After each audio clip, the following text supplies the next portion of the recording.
So it's interesting if you look at the world economy and the focus on coins and coin sales all over the world.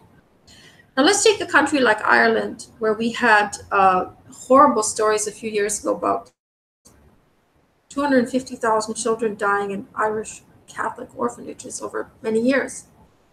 And so then, of course, it's a political mess and everybody has to clean it up. And now if you look at the news, Ireland is taking ethnic refugees as well. And then if you look at the United Kingdom's coin collection, it's a coin that has a pineapple on it that was used as showtime for Marilyn Monroe's time. And the lucky four-leaf clover, you see. You see what's happening. So there's a drive for coins, which is why I think in the end, what we're finding is that in my generation and my kids, we would just socialize with anybody of any race, any color. We didn't care. We weren't called racist that we have to have ethnic friends because we were already doing it, which is what's been happening. It's insanity. Or white people, it's sometimes reverse discrimination against us, that we're pushed around to like ethnic people, which we do already, in a really strange way. So, what are we supposed to do with this situation? This is why I brought up virtue money, because in virtue money ends racial wars that didn't really exist that much in civilized nations, where we're kind to all people. And if there's a drive for this, where, what's going to happen in Ireland? Are they going to start to feel like this in their own country? And while they're making friends with all the people that, as a society, we're already friends with, and everybody's trying to help each other out. So it's interesting to watch how the economy is being handled. It's interesting to watch a sort of socialism of a divvy.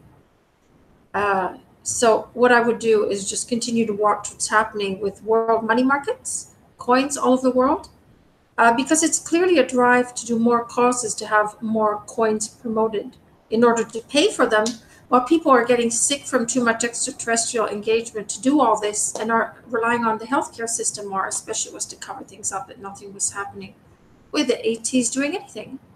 So we'd like to know when it stops, because, if I am put on impoverishment in my own country in Canada, not permitted to own, not permitted to have any kind of income from Blue Matrix, there hasn't been a single donation from the Starlight State Block, and it is, at this time, June 19th, nor a single Blue Matrix sign up. So me and my boats have been used for some of this. And so I'm being forced to be impoverished as a white woman in my own country for all these causes that are happening. And someone's yelling at me, too bad. I see, too bad. Well, what about the rest of the people that don't yell too bad? So it's a very, very serious situation. So it's human rights violations on me. I'm a white woman living in BC. I have a right to work. Someone is yelling again, too bad, I see. That is not mentally sound or sane.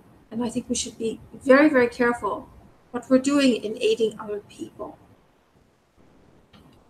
Thank you.